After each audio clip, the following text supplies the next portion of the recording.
metals and non-metals. Metals and non-metals.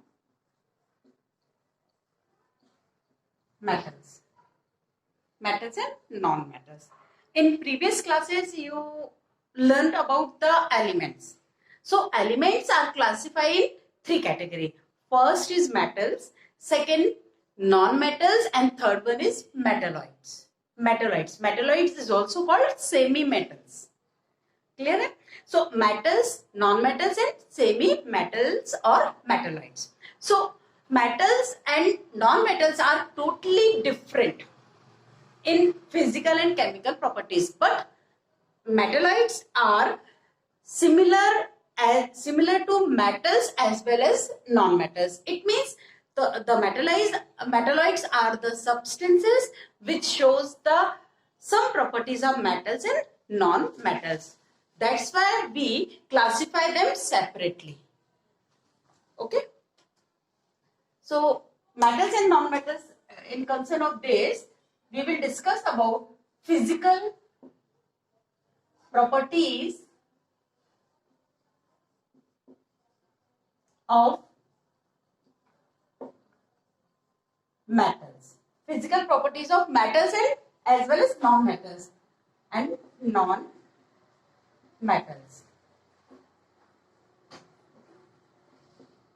Simultaneously, we discuss about the metals and non-metals. So by this way, we clearly learn the differences between the metals and non-metals. So first, physical properties. What are physical properties?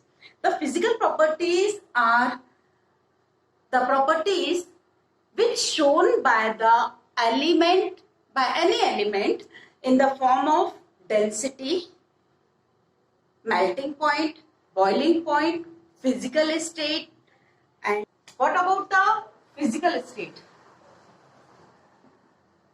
Physical states of metals and non-metals. Here I will write metals and here non-metals. This is the short form we will use for the metals and non-metals. So physical states. In our surrounding or at normal condition or atmospheric condition, we can see only three states: solid, liquid and gas. So all the metals except mercury, and in summer we can tell about the gallium also. So gallium and mercury both exist in liquid state. Clear? Rest of the metals means most of the metals are found in solid state except mercury, and gallium and cesium also in case of summer.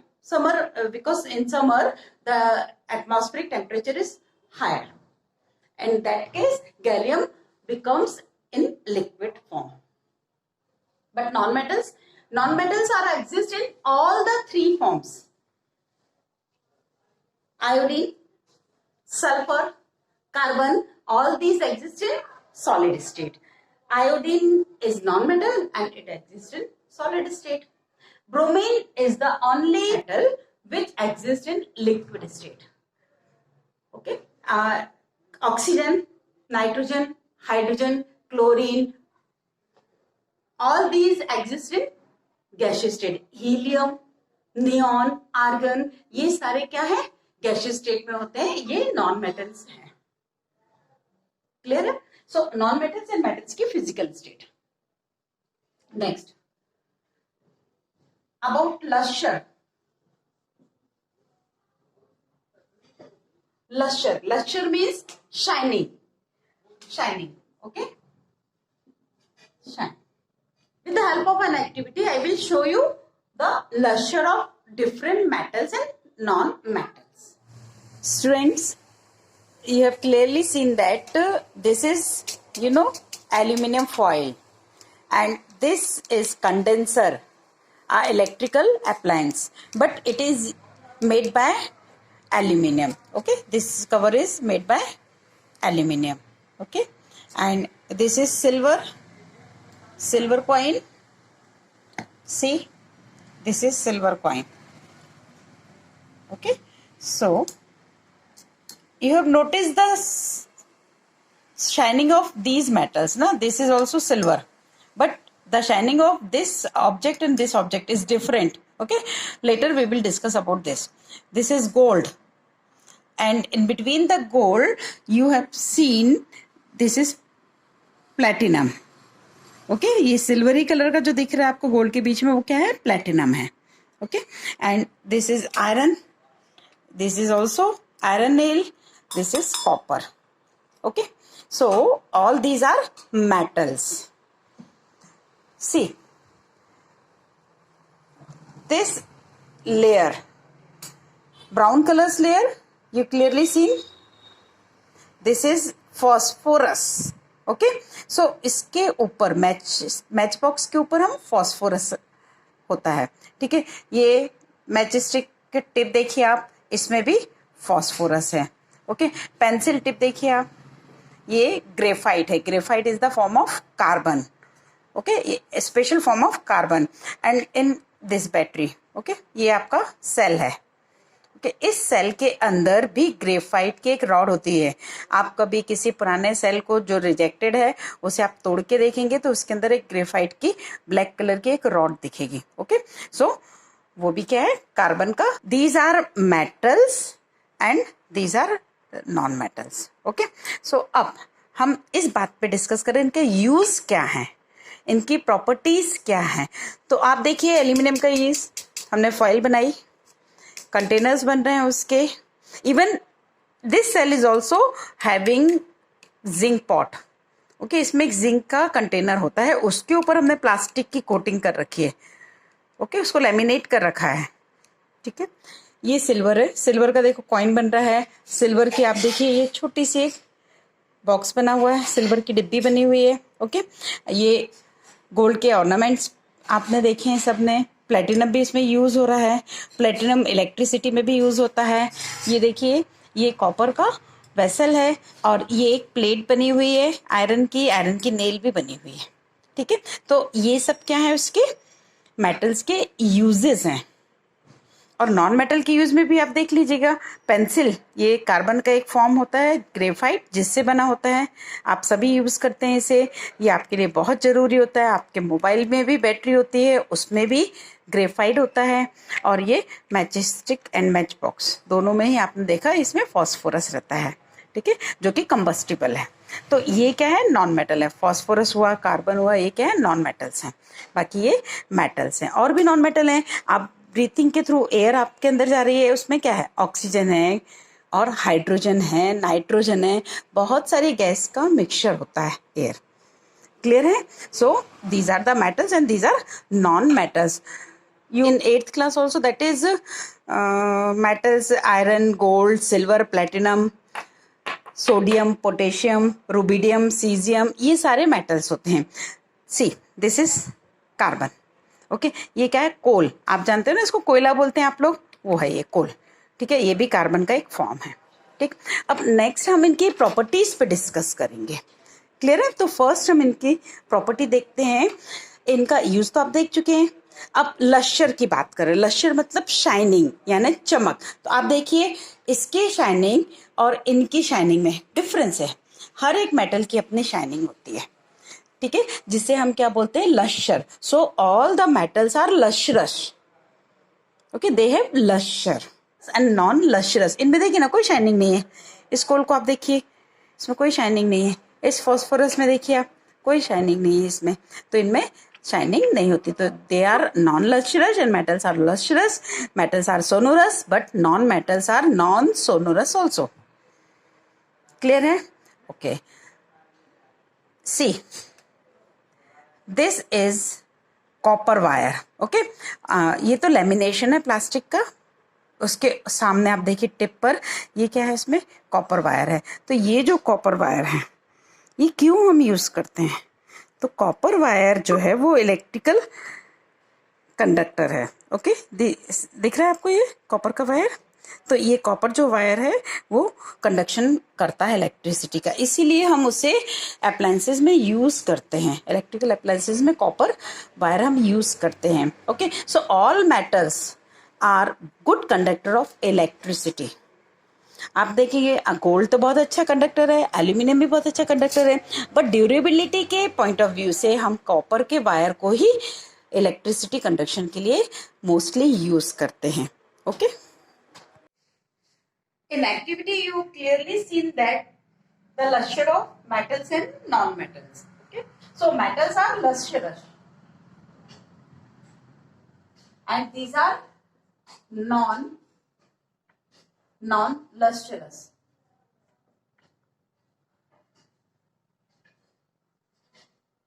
These are non-lustrous, means they do not have any shining on the from the surface. We can clearly distinguish between the metals and non-metals in the mode of luster.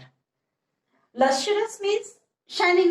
So different metals have their specific shining or luster. Gold की shining different है, silver की अलग है, iron की अलग है, तो copper की भी डिफरेंट है, तो इनकी अपनी शाइनिंग अलग अलग होती है।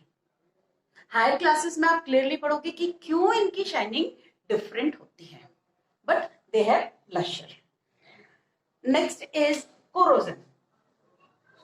बेसिकली कोरोजन एक फिजिकल प्रॉपर्टी नहीं है, but we can see or we can compare the metal and non-metal in terms of corrosion. So metals can be corrode, but non-metals does not corrode. Okay, so some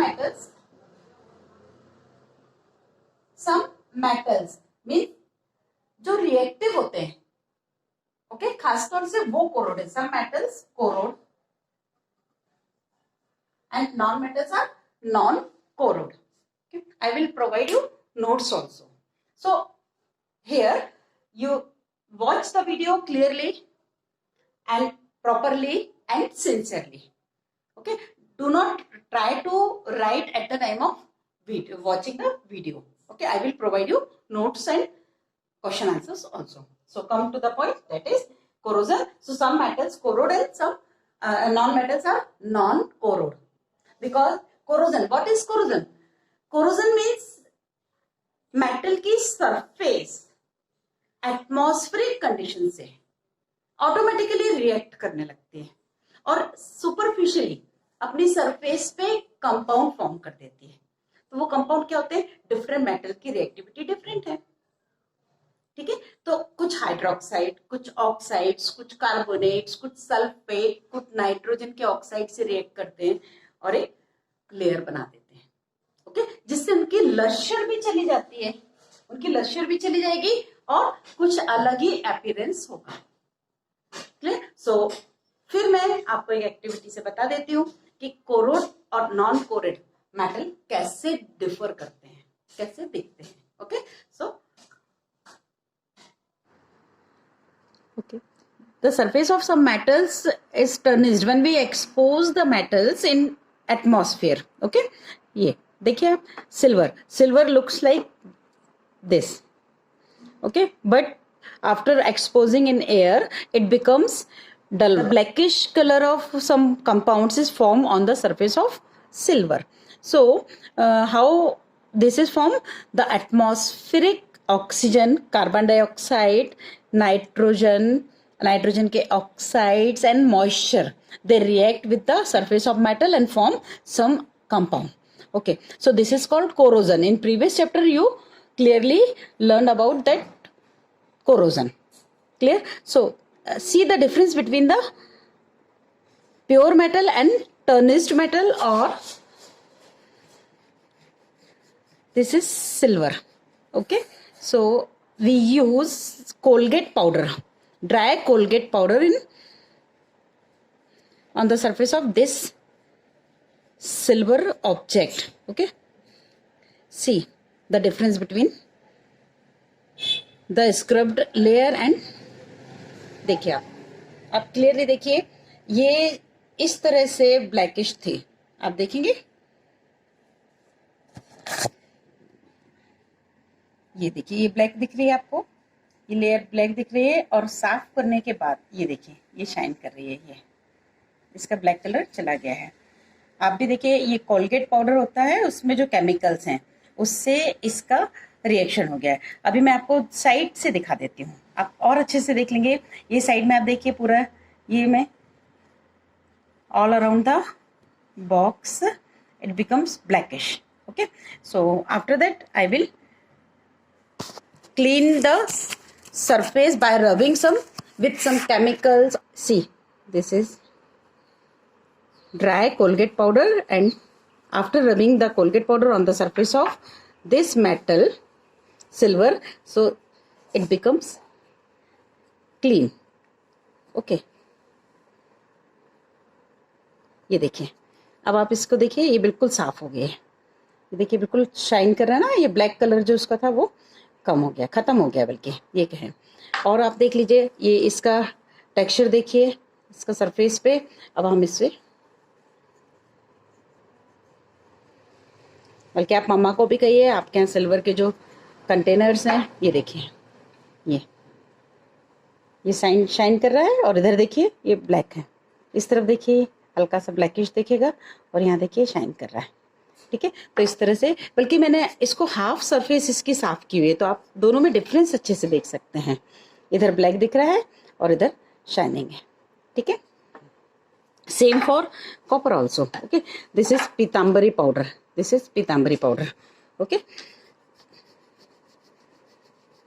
see the difference between the both the part. Okay,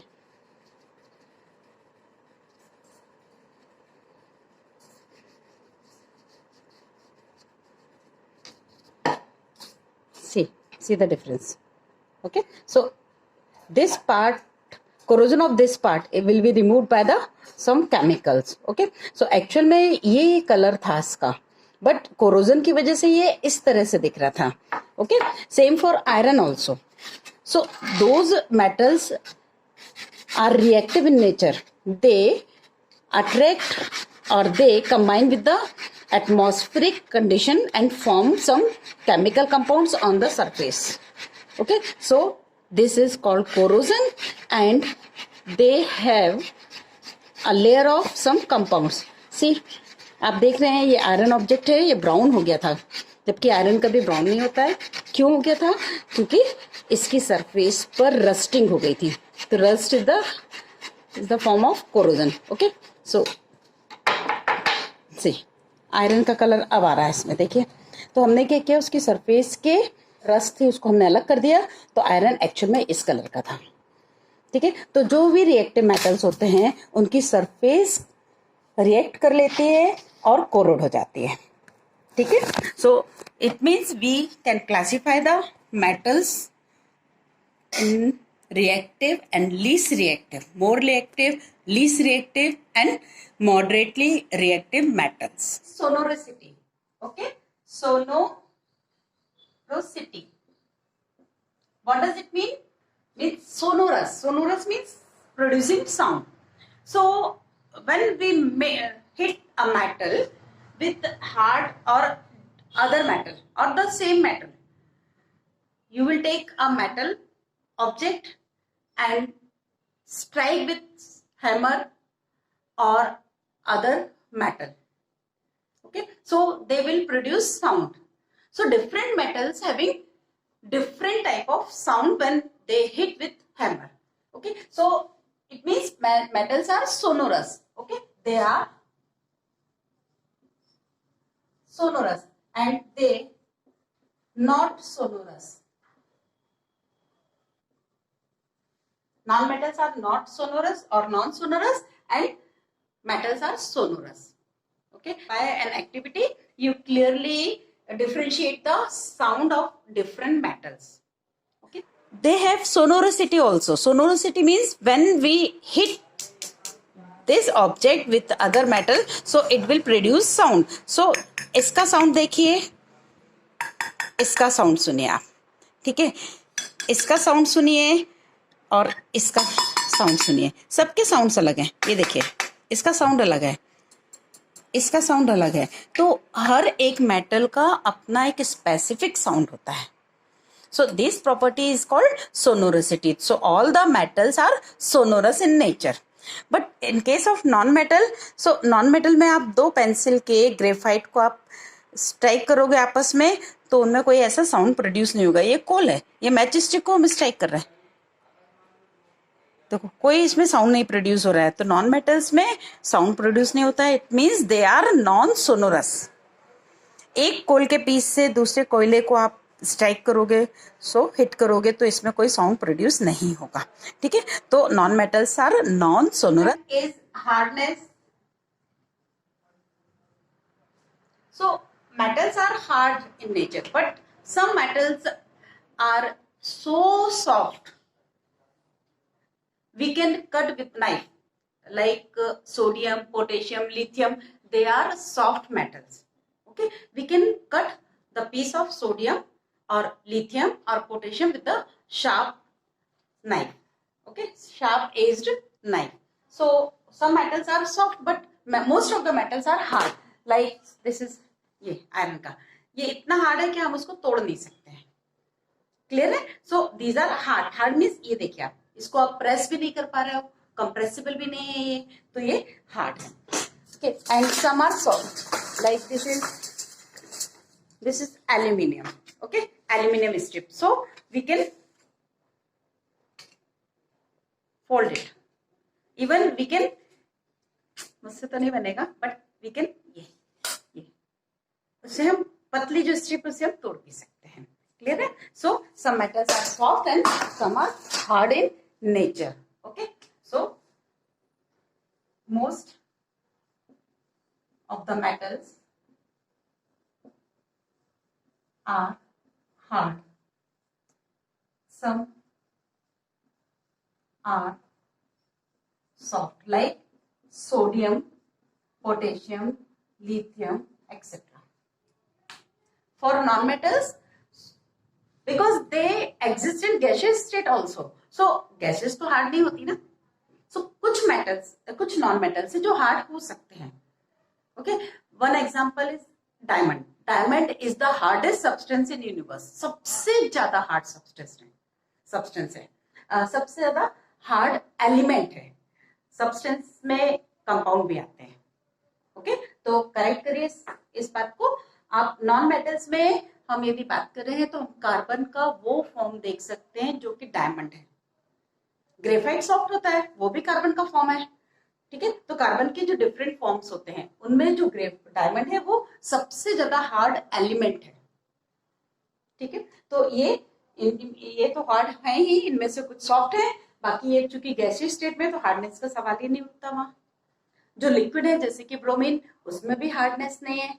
तो फिर हम जो है उनकी बात करें तो phosphorus वगैरह, जैसे डायमंड की बात करें तो डायमंड तो बहुत ही ज्यादा हार्ड है। और आपने देखा होगा फॉस्फोरस है, सल्फर है, ये तो सॉलिड स्टेट में है। ठीक है, तो सॉलिड में भी हम किसकी बात कर रहे हैं? डायमंड की। ठीक है, तो हार्डनेस के टर्म में हम जनरली मेटल्स को ही कंसिडर करके उसके हार्डनेस को हम चेक कर सकते हैं। क्लियर है? 6th is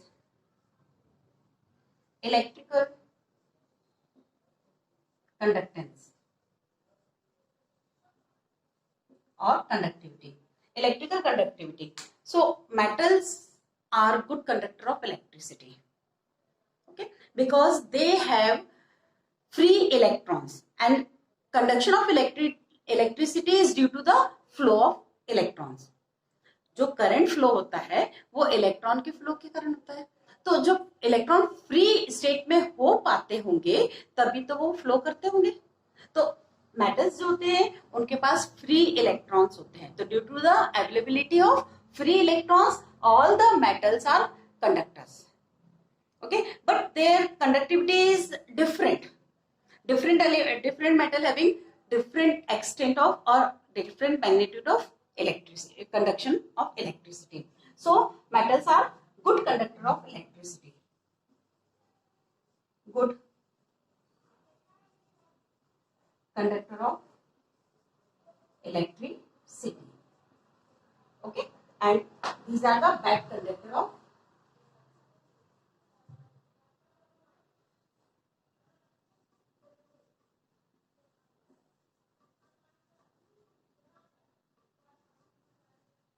ये क्या है, बैड कंडक्टर ऑफ इलेक्ट्रिसिटी है। बट एक्सेप्शन क्या है इसमें,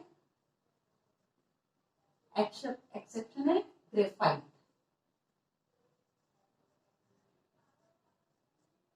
आप नेक्स्ट चैप्टर में पढ़ोगे कार्बन के फॉर्म्स। तो कार्बन का एक फॉर्म होता है, डायमंड भी एक कार्बन का फॉर्म है और ग्रेफाइट भी डायमंड का फॉर्म है। तो जो कार्बन का एक स्पेसिफिक पैटर्न में अरेंजमेंट होके कार्बन के सारे एटम डिफरेंट डिफरेंट मैनर में यदि अरेंज हो जाते हैं तो वो अलग अलग फॉर्म बनाते हैं। ठीक है, तो एक टर्म हम इंट्रोड्यूस करेंगे नेक्स्ट चैप्टर में, एलोट्रॉप्स।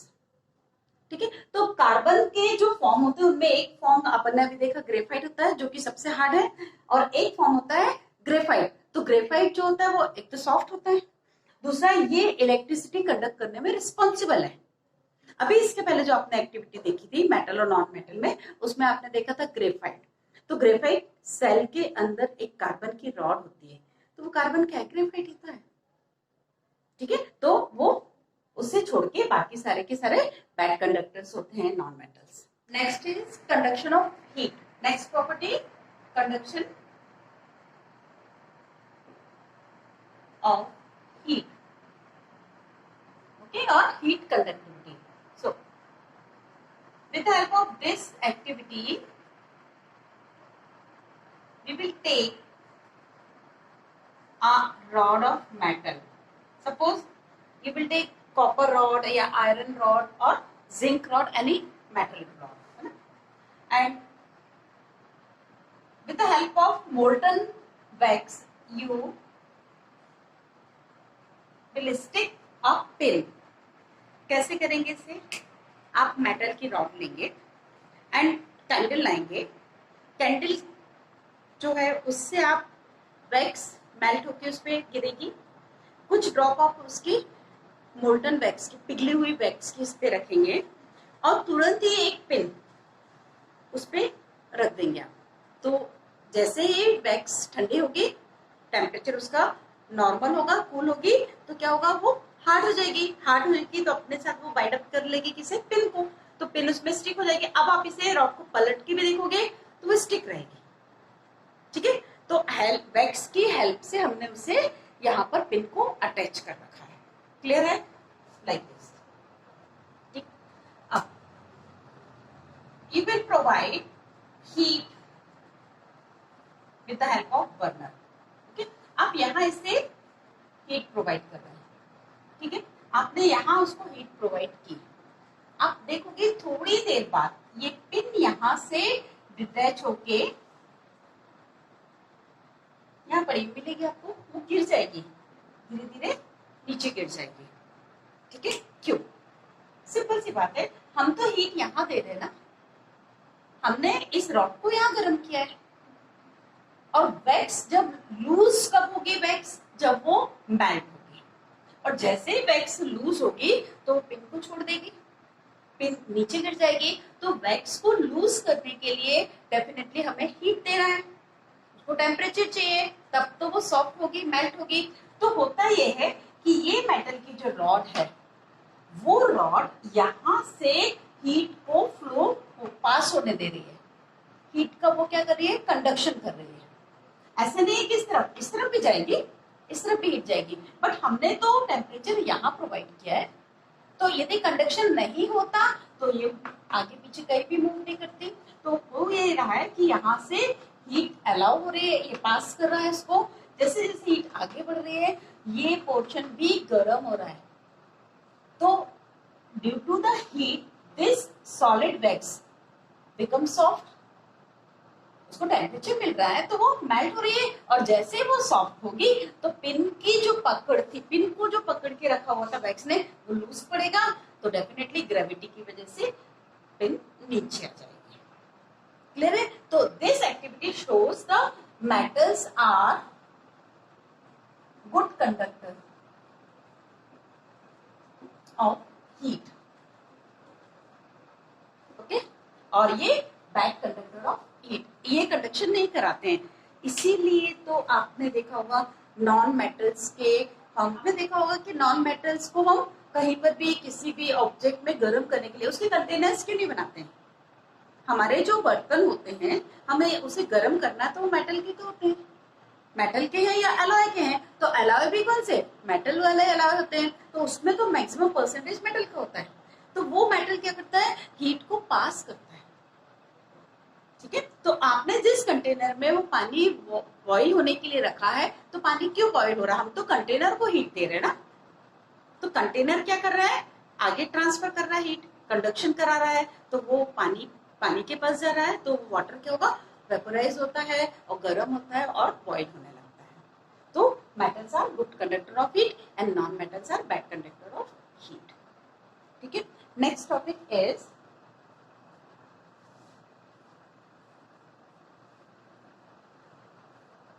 अच्छा एक बात और, जो आपने देखो वो वायर्स देखे ना, तो हमने एक टॉपिक अभी डिस्कस किया था electrical conductivity. So electrical conductivity में ये देखिए आप, ये आपने देखा, ये सबने देखे होंगे वायर, इलेक्ट्रिक वायर जो होते हैं वो। तो इसमें जो ऊपर इसके अंदर ये तो रबर की ट्यूबिंग है, कवरिंग जो है रबर की है, उसके अंदर आप देखोगे कॉपर का वायर होता है, ये कॉपर का वायर है। ठीक है, तो जो ये कॉपर का वायर है ये क्यों लिया हमने, क्योंकि ये इलेक्ट्रिसिटी कंडक्ट कराएगा। ये तो इसलिए कवर किया, ये रिस्पॉन्सिबल नहीं था, इलेक्ट्रिसिटी को कंडक्ट कराने के लिए ये नहीं था, ये तो हमने सेफ्टी पॉइंट ऑफ व्यू से लगाया, क्योंकि बैड कंडक्टर है। रबर जो है या प्लास्टिक जो है वो बैड कंडक्टर है, 8th में आपने पढ़ा हुआ है। तो ये जो प्लास्टिक है या दो वायर आपस में टच ना हो पाए, इसलिए हमने उनको सेपरेट कर रखा है। ओके, अदरवाइज वो शॉर्ट हो जाएंगे। ठीक है, तो ये जो वापस आते हैं पॉइंट पे, ये जो कॉपर का वायर है, तो मेटल्स के जो इलेक्ट्रिकल कंडक्टेंस की प्रॉपर्टी है उसके कारण आप सिल्वर का वायर बना सकते हो, आप गोल्ड का वायर बना सकते हो।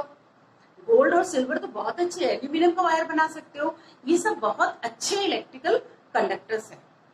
बट ऐसा थोड़ी होगा कि हम अपने घर में गोल्ड के वायरिंग करवा लें। ठीक है, तो कॉपर हमारे लिए बहुत, इसमें रेजिस्टेंस भी उतना ज्यादा नहीं होगा, रेजिस्टेंस मतलब हीट उसको इलेक्ट्रिसिटी को फ्लो होने से रोकना। ठीक है, और एल्यूमिनियम के वायर भी बना सकते हैं, लेकिन एल्यूमिनियम हम अवॉइड करते हैं, क्यों, क्योंकि बहुत जल्दी वो कंडक्शन तो करा रहा है, साथ में वो हीटअप भी हो जाएगा, गर्म भी हो जाएगा। ठीक है, तो इससे हमारे नुकसान होगा, क्योंकि जितना वो गर्म होगा उतना रेजिस्टेंस बढ़ेगा उसमें। ठीक है, आपने देखा होगा कोई भी अपन इलेक्ट्रिकल मिक्सी या कुछ भी मम्मी वगैरह आप यूज करते घर में, तो थोड़ी थोड़ी देर में बंद कर देते हैं, कंटिन्यूशन में नहीं चालू रखते हैं। क्यों, क्योंकि वो गर्म होने लगता है, तो गर्म होने से क्या होगा, इलेक्ट्रिकल कंजम्पशन ज्यादा होगा, क्योंकि उसमें रेजिस्टेंस आ जाता है। ठीक है, वापस आते हैं अपन पॉइंट में फिर से, ये जो वायर्स होते हैं ये मेटल्स है, मेटल के जो वायर है उसको हमने यूज किया हुआ किस फॉर्म में, एक अच्छे कंडक्टर के फॉर्म में। क्लियर है। नेक्स्ट पॉइंट है, 7th point is malleability.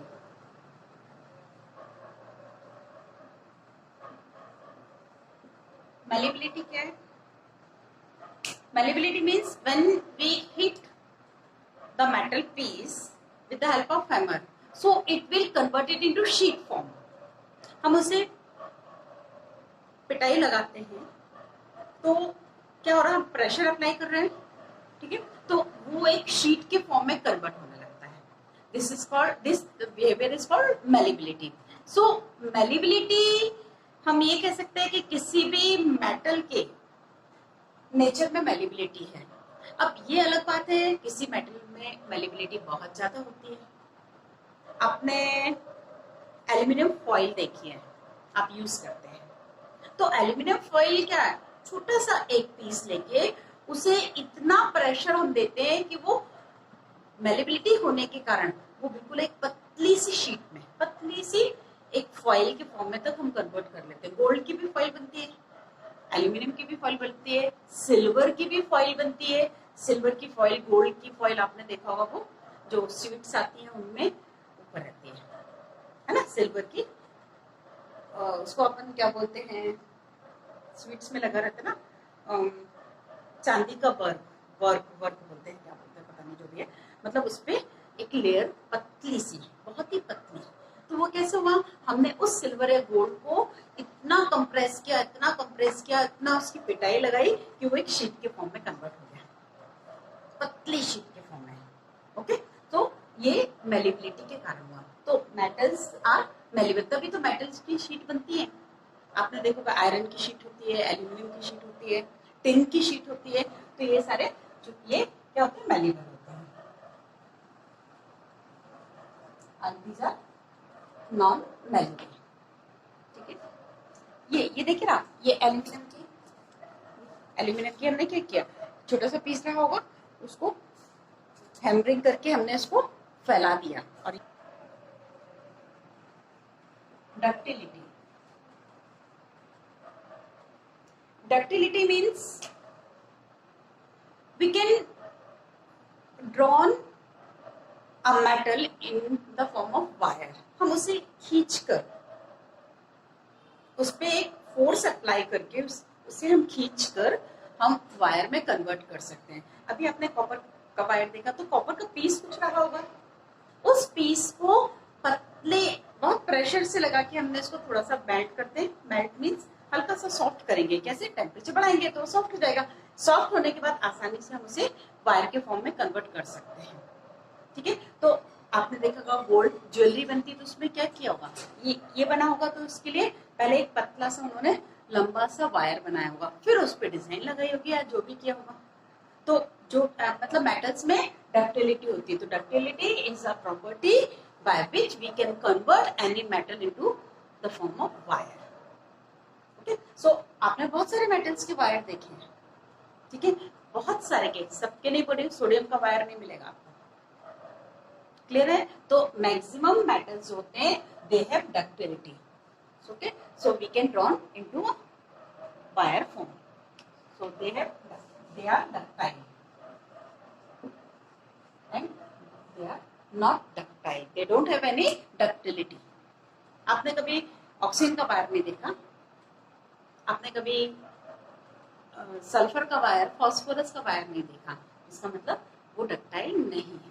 Ninth is melting point and boiling points, because they all are exist in solid state and solids having high melting and boiling point। So generally metals having high melting and boiling point, but non-metals कुछ तो gas है, oxygen, chlorine, nitrogen, ये सब gaseous state में है, non metals है। तो कोई भी सब्सटेंस यदि गैसियस स्टेट में एग्जिस्ट कर रहा है, इसका मतलब है कि रूम टेम्परेचर पे उसका बॉइलिंग पॉइंट आ चुका था, मीन्स रूम टेम्परेचर से नीचे ही उनका बॉइलिंग पॉइंट था, तब तो वो हमें गैसियस स्टेट में मिल पा रहे हैं। क्लियर है? तो इनके boiling point, melting point generally कम होते हैं, डायमंड को छोड़ के।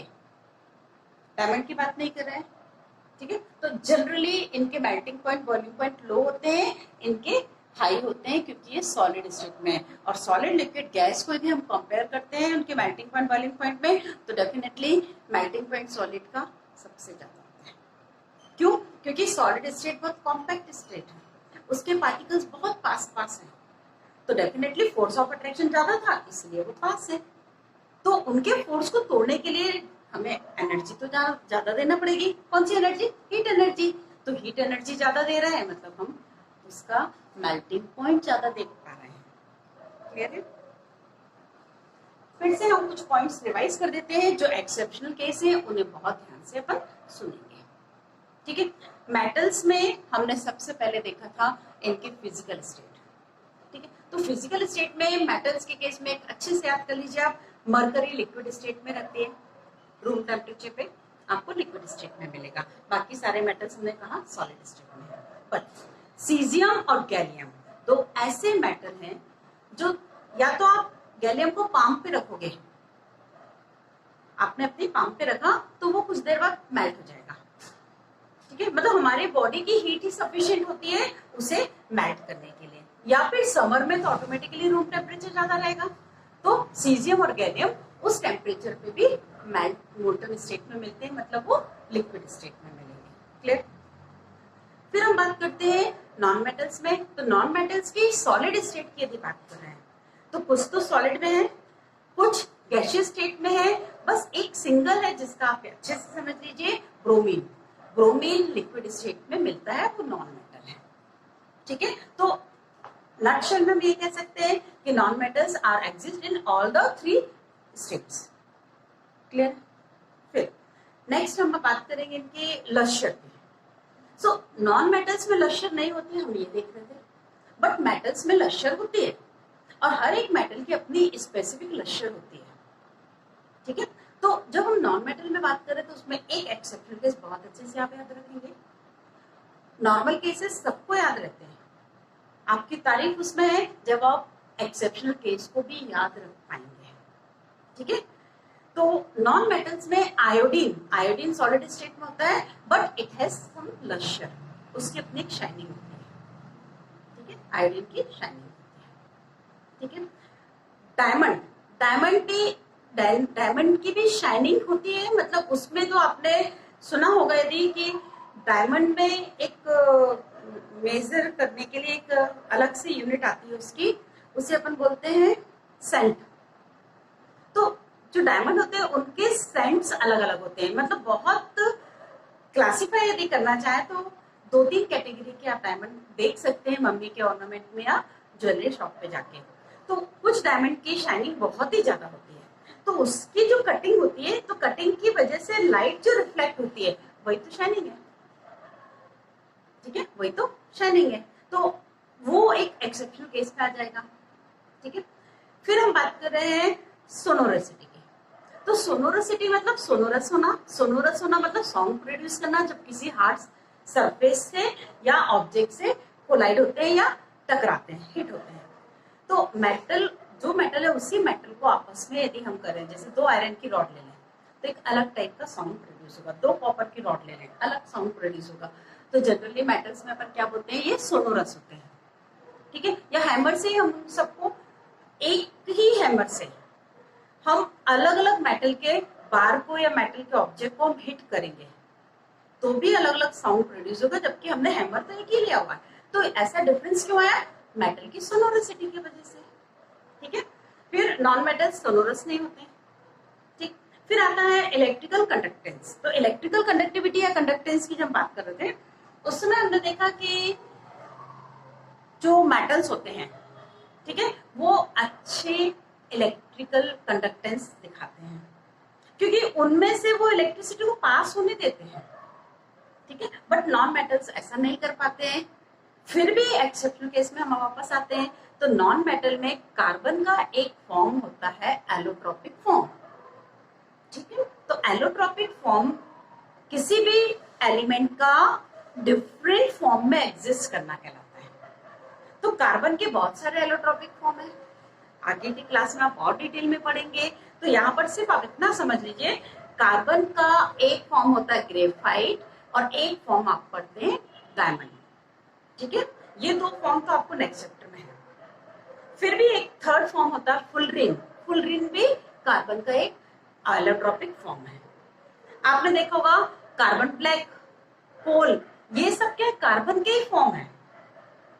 ठीक है, तो इन सारे फॉर्म में से हम सिर्फ डायमंड की यदि ग्रेफाइट की बात करें तो ग्रेफाइट क्या होता है, इलेक्ट्रिकल कंडक्टिविटी शो करता है, बहुत अच्छे से करता है, बल्कि बहुत सारी जगह हम सेल में इसे यूज करते हैं एज अ कंडक्टर, क्योंकि हम उसे इलेक्ट्रोड बनाते हैं। ठीक है, ग्रेफाइट का इलेक्ट्रोड बनाते हैं। क्लियर है, तो graphite is the good conductor of electricity. फिर नेक्स्ट टॉपिक हमने पढ़ा था हीट कंडक्टेंस। ठीक है, तो हीट कंडक्टेंस में metals are good conductor of heat, तभी तो सारे यूटेंसिल्स हमने किसके बनाए, मेटल के बनाए। ठीक है, तो वो हीट को अपने में से अलाउ करते हैं, पास करते हैं, बट नॉन मेटल्स हीट को पास होने नहीं देते हैं क्योंकि वो बैड कंडक्टर है, या हम ये कह सकते हैं वो इंसुलेटर्स है। ठीक है, इंसुलेटर्स क्या होते हैं, जो कि कंडक्शन नहीं करने देते, इलेक्ट्रिसिटी को अपने में से पास नहीं होने देते, वो कहलाते हैं इंसुलेटर। तो नॉन मेटल्स क्या होते हैं, इंसुलेटर्स होते हैं। ठीक, फिर लास्ट पॉइंट था अपना, नहीं लास्ट नहीं, डक्टिलिटी।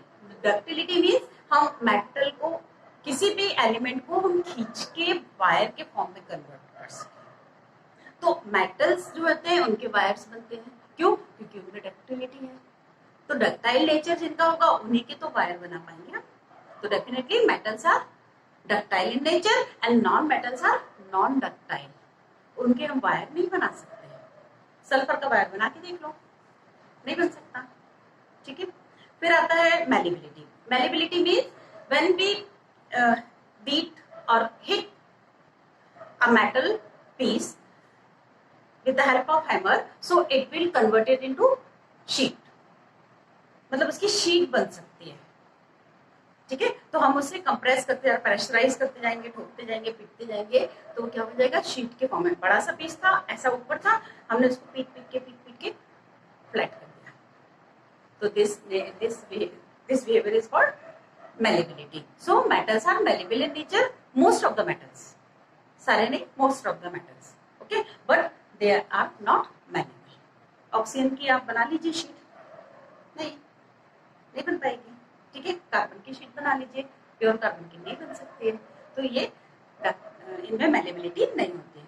फिर आते हैं melting point and boiling point. तो सिंपल सी बात है, हम 3 स्टेट में उन्हें देख पा रहे थे, है ना, solid, liquid, gas. So solids are having compact structure. Compact structure means their particles are closely bounded to each other.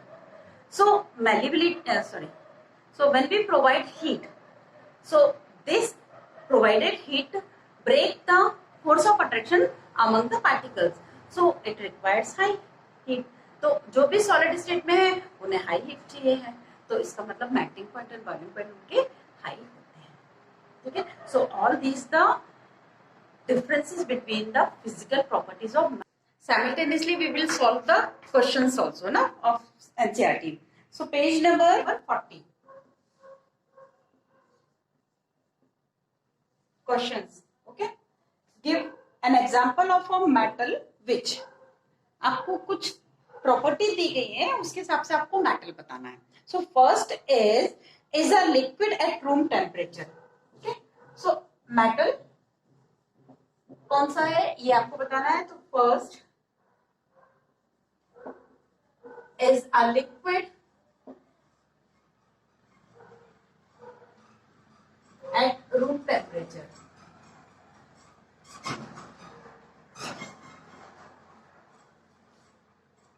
अब वो बताइए मेटल जो लिक्विड रहता है रूम टेम्परेचर पे। Simple, mercury. The symbol of mercury is Hg, mercury, okay. And second is can be easily cut with knife, can be easily cut with knife.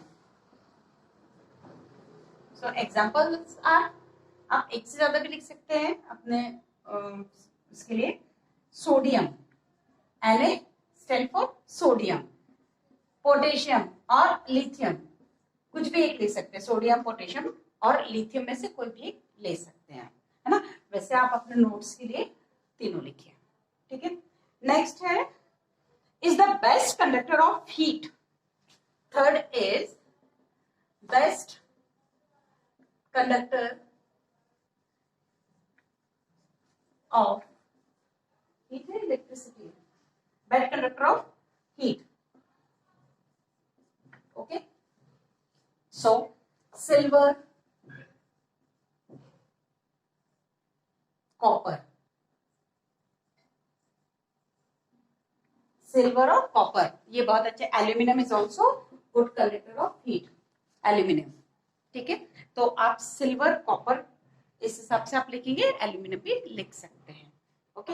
Is poor conductor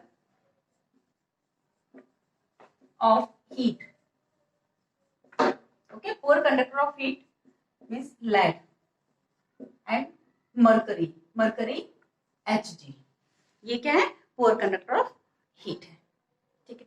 next question is explain the meaning of malleable and ductile. So already we discussed about the malleable and ductile nature of matter.